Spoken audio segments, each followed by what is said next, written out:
Hello there. We are underway in celebrating our first year anniversary. And if you don't already know about it, I'm hosting a raffle and giving away more than $2,000 worth in cash and prizes. So if you or a friend have access to an Apple product, you can enter to win. For the complete details, go to sayyesToYourSoulPodcast.com. All right, here we go with another soulful episode. My father was one of the most honest people that I know.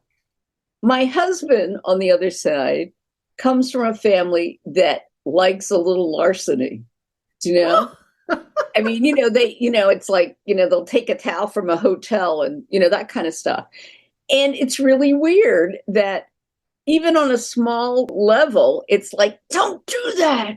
I mean, if you were dating, you would not say, do you steal towels from a hotel? You know what I mean? But it's really important to get to know people on that level, not only the people that you date, but the people that you work with, the people that you want to build community with. Hi there. My name is Tessa Lynne Alburn. Welcome to Say Yes to Your Soul. This is where we're going to talk about how you can get past your spiritual plateaus, raise your feminine energy, and express your true self with sparkle. Hello there. Well, we have a really interesting person joining us today. Her name is Yvonne McCoy, and she's a woman's business strategist who helps women entrepreneurs accelerate their profits and their sustainable growth. And she is like a specialist in the areas of uncertainty to certainty and maximizing your genius and talents as you step into your CEO mindset. And I know that some of you aren't yet CEOs, and that's okay, because there's still going to be some really great nuggets here today. I think you're going to enjoy meeting Yvonne. She's passionate about changing the entrepreneurial business challenges and finding practical solutions. She's really excited about expanded opportunities, income, and she has an extensive amount of business experience. I want to welcome her. Yvonne, hello. Hello, it is so good to be here and talk to your audience, that you trust me with them. Exactly. Well, yeah, I always have a mute button, I can always use that, I'm sure. But no, yes, I do trust you. You have a vibe. I like your vibe of trustworthiness. You're like, oh yeah, I believe this woman. Yeah, I know. Like she could be my auntie or something. I don't know. Maybe Exactly. I'm probably older. I could be your grandmother. There you go. All right. So Yvonne, I know some of the things we were chit-chatting. I think there's some really wonderful topics here that my audience is going to appreciate hearing from you on. But one of the things I like to know a little bit about my guests is, what was it that called to you or that brought you into what it is you do, into living this purpose? What called to you? I think that, everybody at a certain point in their life goes, I'm ready for me. I want to be me. I've done all the other things. And as you were talking a little bit, one of the things that I always go, because I work with mainly women, is I explain to them what's called women's journey to wholeness. And it starts out with the maiden. And when you're in a maiden, you're a child, and that's where you get all your limiting beliefs. And you get those beliefs because your family is trying to protect you. Okay, they're meant with the best of, circumstances. Yes. And then you get into the nurturing stage. Now, the nurturing stage could be a family and kids or a spouse, or it could be your career or your pets, or it could be your older parents. But typically the focus is still on providing somehow. Okay. And we were talking about education with another podcaster, and we were saying, you follow these steps. First you go to, elementary school, middle school, high school, college, you get married. I mean, it's like this plan is laid out. And the problem is you can follow all those steps and be totally unhappy. I mean, yes, the steps the steps don't guarantee you happiness, And so after the nurture step comes the warrior stage. And the warrior stage, it's kind of a spiritual warrior. There's got to be more. I want to make an impact. I want to, help other people not have the mistakes that I have and to be out there and, that kind of thing. And then the fourth step is the crone, which I am never going to be the crone. I have dubbed that the wise woman, which I may get there someplace, but I'm not going to be the crone. And so, part of my passion is don't wait till you're like 50 or 60 to decide, I'm ready for me. You can make decisions now about your legacy when you're young and get someplace a lot faster. And I always hear the stories about the kids that have the lemonade stand that, for cancer, or they've come up with something that's just like amazing. And they're still in their teens. And I'm like, oh my God, why couldn't I have done that? Exactly. Yes. So that would be the first lesson that I would give you is you're never too young to make an impact. You're never too young to step off that path and say, I was meant for something bigger and better. Exactly. Now, I love this as a first step, right? Like you're never too young. And then how do they do it? How can they know when it's the right path to step off of or the right one to step on to? I think we get into that perfectionist thing. You don't have to know perfectly. You just have to be moving in the right direction. And the reason for that is the reason why life gets complicated is because you can be absolutely certain within yourself, but the world around you is changing. And so what made perfect sense last year may not make, let's face it. COVID is a perfect example of that. Who thought we would be totally shut down and have to totally revamp our businesses? The other thing is if you look at trends, like the free gift that I'm going to give you guys is called Accelerate Productivity and Profit with One Small Change. The really big piece of that is the one small change, which is coming up with your dead reckoning, figuring out how to navigate your life towards a direction that you want to go. Okay. But people buy into it because of the productivity. But here's the thing. Productivity actually started as an agricultural concept. How many bushels per acre are we going to get? And then it became an industrial concept. How many widgets per hour, which is where most of us are stuck. And most of the models that we have for our life come from that industrial model. Get a job, get promoted, get a pension. Up that ladder, right? This is it. It's not going to happen anymore. Exactly. It is not going to happen anymore. And so your best asset, your best special ingredient for success is yourself, right? You may get a job that you love, but you still need to develop yourself because that job may not always be there. So that you've got what you need to move to the next place. Whether you are an entrepreneur or not, you have to have an entrepreneurial mindset. Yes, right. To be like, let's just pause there for a second. So part of that entrepreneurial mindset is to be looking for opportunities. Yes. Right? Not like, give me that. Like, I'm going to take that, not in a competitive way, but in an open, like really connected way. And I know from our previous conversation that one of the things that you're going to say that they need to connect to is their values. So yes. I'd love you to share a little bit more about that.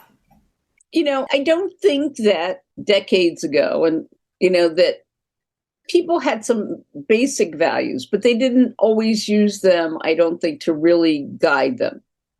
Because survival was so important. Like my parents came through the Great Depression, and I would swear that my mother thought she was starving her entire life. That was just her mindset. And so her first priority was always, do we have food and how do you get it? And so she made wacky decisions. Like she would drive 10 miles out of the way to save 10 cents on a pound, that kind of stuff. So I think you have to look at your values as something that are alive, something that's for real, something that you really connect with. And those are the people that you want to connect with that have the same values that you have. And this is a really weird story, but one of my values is extreme honesty. My father was one of the most honest people that I know. My husband, on the other side, comes from a family that likes a little larceny. Do you know?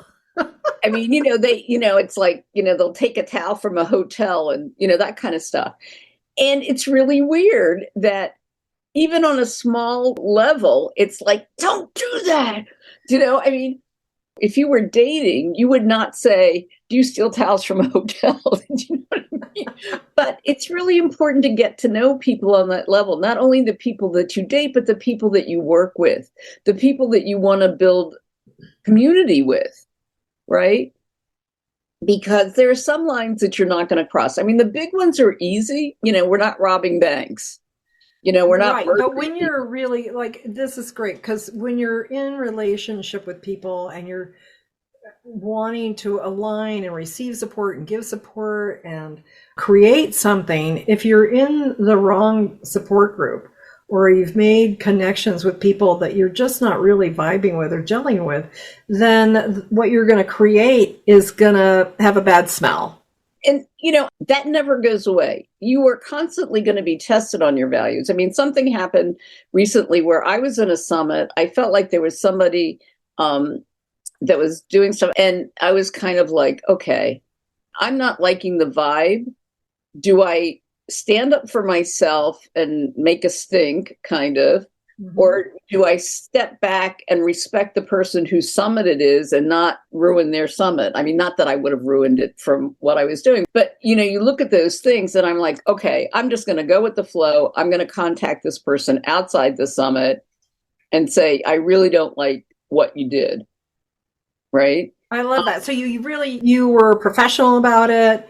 You knew, you saw something that just really wasn't working and it wasn't in alignment with what you thought you were involved with. And you found a way to have your voice to express what it was you needed to express. I think it's really important that one of your values should be that nobody should ever make you feel bad about yourself. I mean, Yes. If for some reason you're walking away and you're feeling bad, then you have to really say, did I give them permission to do this? Did I let them do this? Or did I stand up for myself and say, this is not acceptable to me?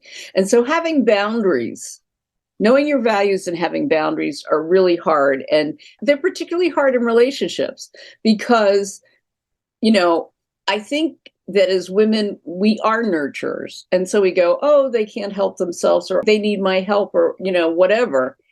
And sometimes you have to treat yourself as well as you treat other people. I mean, when the one story that I didn't tell you is, with my dead reckoning, when I first used it personally was when I found out I was going to be a grandmother. And I was 440 pounds. I was homebound. I wanted to be an active grandmother.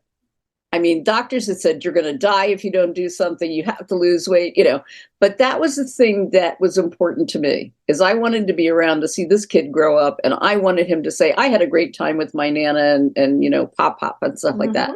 I lost almost 200 pounds. I kept 150 of it off. Right. But here's the thing. I was in a Weight Watchers class and the leader said, you have to put yourself first. And almost every woman in that room fell off their chair, practically. They went, my kids, and she's Danger, like, danger. What's everybody going to think? yeah. Yeah. And, I took my daughter to get a pair of sneakers. I said, you have $200, you have $100 to get two pair of sneakers, right? Mm-hmm. And she was like, I want these fashion sneakers that are like $80, and I'm like, $100 for two pair of sneakers, right?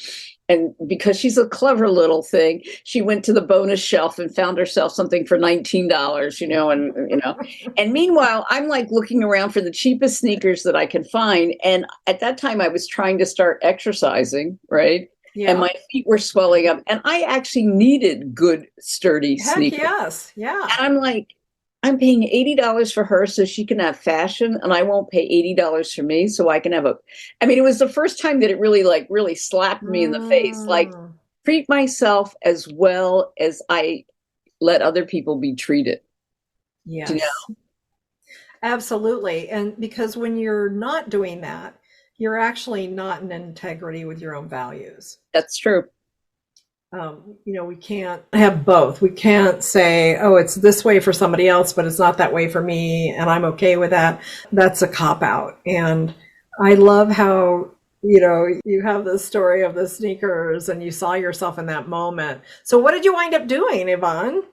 I ended up getting some good sneakers for myself. Woohoo! Yes. I Yes. mean, I think that the more you do it and see it, and let me be perfectly clear that our limiting beliefs are really deep rooted.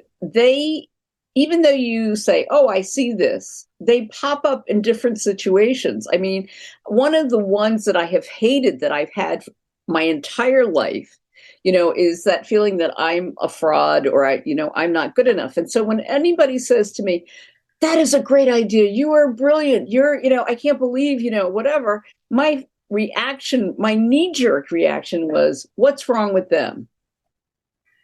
I mean, Oh, how can they not see that I'm right. not I right mean, it for was this? just Or a yeah, yeah. horrible, horrible feeling. And it wasn't until several years ago that somebody said something like that, and it popped into my brain, and I thought, there's absolutely nothing wrong with her. I like her. She's smart. She's this. And I was like, okay, why do I have this? What is going on? It was in that moment that it was like, I'm a mentor. I moved in. I'm not necessarily a peer. I'm a mentor. I've experienced things that she hasn't experienced. And so I'm making her journey easier. And it was like, I can live that. So you really needed to pause for your own self-recognition. Yeah. Yeah, and not denying who you are in the Yeah. world. Yeah. So don't be afraid to shine. Make a mistake and you'll get better and stronger for it. Oh, for sure. We could probably do like 3 podcasts on that alone, making mistakes. I would love to. We have 2 minutes, I think, though. I think we do. Yes. So we're going to wrap up here in a moment. Let me just ask you if there is one last piece. I mean, you're giving all kinds of advice all along here, but if there was something you could say to my audience, a tip or one last piece of advice, what would it be? I think I would say my favorite one, which is, it doesn't matter how many times you fall down. It only matters how many times you get up and how fast. Because how fast is important. If you can get right back, if it takes you a year to get back on the horse, it's going to take you a long time. If you can do it tomorrow, it's much faster. If you can do it today, it's like it never happened. And if you book a call with me to talk about your struggle to wholeness, and if you're thinking about being an entrepreneur, I have an additional gift aside from my mini course. Fantastic. And so how do people get a hold of you? They can do bookacallwithyvonne.com. They can get my mini course, which is www.productivitycoach.today. Fantastic. And I'll be sure that we get those in the show notes. So if you're vibing with Yvonne today, she is available and would love to meet you and get you back up on your horse right away. Yep. All right. Well, I'm so glad you were with us. This was amazing. I know we have like 20 other things we could be talking about today, but this was really perfect and rich. And I just want to thank you for being you. Well, thank you for all the things that you do and the help that you're giving younger women. I applaud you for that. Thank you, Yvonne. All right, folks, I'm so glad you were listening with us today.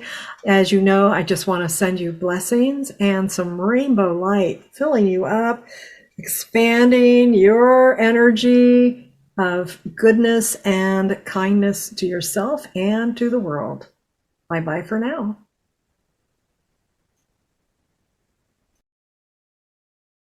All right. Thank you for joining us for this week's delicious episode. Before you jump off, I wanted to remind you to get entered in the raffle this month because I'm giving away more than $2,000 worth of prizes in both private sessions and actual cash. What are those prizes, you ask? Well, one of them is a private 75-minute soul light healing session with me. And that can be healing on various levels. It might be releasing trauma or tuning up your body or your emotions or clearing things like past lives and karma that's been, energetic debris holding you back. This session can be very helpful and sometimes have dramatic results in relationships, money, and in your health. And we're going to do that together on Zoom, so it doesn't matter where you live. The second prize is a 60-minute coaching session with me, and that's also going to be on Zoom. So if you want support or clarity for your goals, like help with getting started with a project or just creating an action plan, that is going to be an amazing session. You'll be surprised at how much you come away with. The third prize is a personalized meditation that I will design especially for you. And of course, it's going to be yours to keep. So it's going to be fully personalized in terms of the content, and I will be speaking just to you so that you will be able to resonate with it and receive the maximum benefits that you want to create. Okay, now for the fun stuff, the cash. I have several cash prizes in various amounts. I've got several $50 prizes, $75 prizes, and $100 prizes. So you can see there are many opportunities to win here, and I just want to encourage you to be sure to play because you do need to play to win. All monetary prizes will be delivered through PayPal or Wise, and if you have a different currency, it'll be automatically converted for you. So as long as you have access to an Apple device, you can play. And all the instructions are available on our website at sayyes2yoursoulpodcast.com. That's sayyes2yoursoulpodcast.com. And if you need any support in completing your raffle entry, my team is ready to help you with that. You'll find their email on our webpage as well. So that's it. All the best to you, and may you say yes to your soul.